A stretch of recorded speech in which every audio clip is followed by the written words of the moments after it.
You're watching Iowa Live. Everything local, entertaining, and meaningful in Central Iowa is right here on Iowa Live.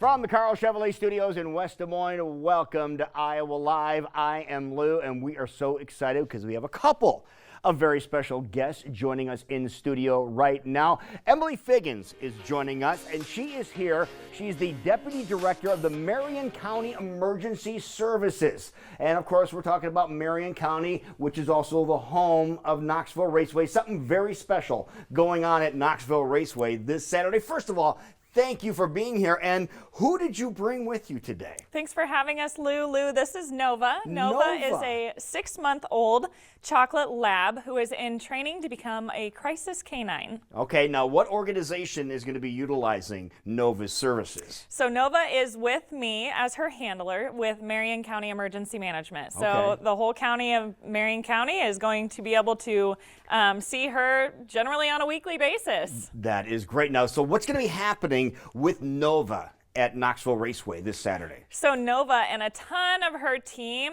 classmates, you know, we're going to have upwards of 12 handlers and canines there. Yep, they're going to be just kind of walking around, meeting and greeting people.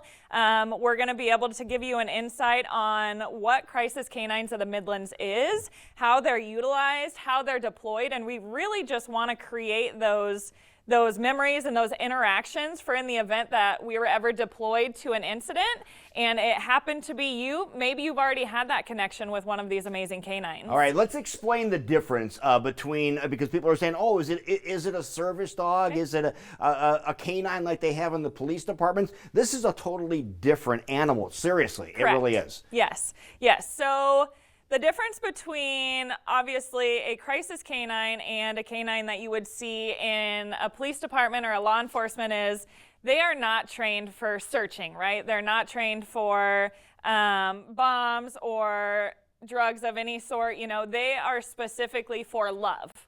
They are meant for pets. They feel emotion, they sense emotion and anxiety. So if anybody's having a bad day, sometimes we will watch our canines just gravitate towards a specific person, and we really have to trust them and trust what they're doing. And then they just kind of, you know, that individual will start petting them, and then they'll just kind of love up next to them. And they're just pulling that anxiety or that emotion away from them. A service dog is obviously a dog that is trained in one specific thing, right? Whether that's a medical need, and they're generally not used for petting from an outside entity. Other than that's their actually, handler. they discourage petting those dogs, right? Correct, because they're working. Yeah. The huge difference between a therapy dog and then a therapy dog, which is what she is, with a crisis canine endorsement, is once she becomes certified, she will have that crisis canine endorsement to her. So, which means whenever there is an active incident, so an active shooter, a large car accident, a house fire, a debriefing with law enforcement or EMS after a large incident, she can go into those, what we consider a hot zone, because she's gone through all of this training and she's not reactive. And she can have all the experiences, and that's one of the reasons that they will be at the Knoxville Raceway, because of the sounds and the smells and the people. Yes. Now, if people see Nova or any of the other canines there, are they encouraged to come over and say hi? Yes, we would absolutely love that. A lot of our canines that are already certified, their vests will have a badge that says, "Please pet me." Oh, really? Yes. Okay. We love when people ask if they can still pet, right? Because that's a lot of the things that we teach our younger generation is, you know, always ask if you can pet before you just go running up to a dog, because we don't know.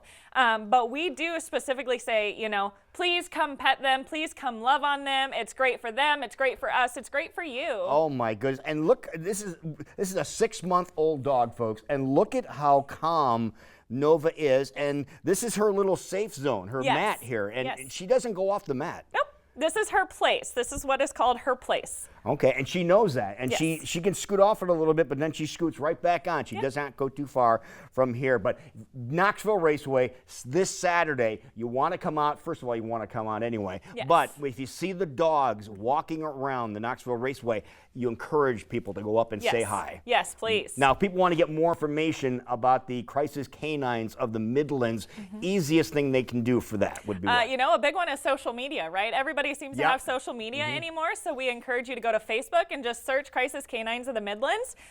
We also have a website, Crisis Canines of the Midlands, I believe it's .org. But go on there, check us out. You know, we are a 501c3, so we're a nonprofit, so a lot of what we do depends on everybody else and all of their efforts in helping. All right, now does Nova, you can see, folks, I have a little trading card. I have a Nova trading card in my hand. You can have some of these at Knoxville? Yes, so those are what, for her specifically, that's considered a rookie card because she's still in training. But yes, all of our canines have those cards, so it's kind of like a fun game. It's, you know, kind of like Pokemon. You got to catch them all, right? There you go. So anybody that's around that has a canine, try to collect every one of those cards. That is a great idea. Thank you so much for coming Thanks over. for having Nova, us, Lou. thank you so much for coming over here, and we'll see you Saturday at Knoxville Raceway, KnoxvilleRaceway.com for all the information about the activities coming up there. And coming up next, folks, we are going to be talking about something, art that was discovered almost 150 years after it was created. Jeff Stein's going to be here to tell us more.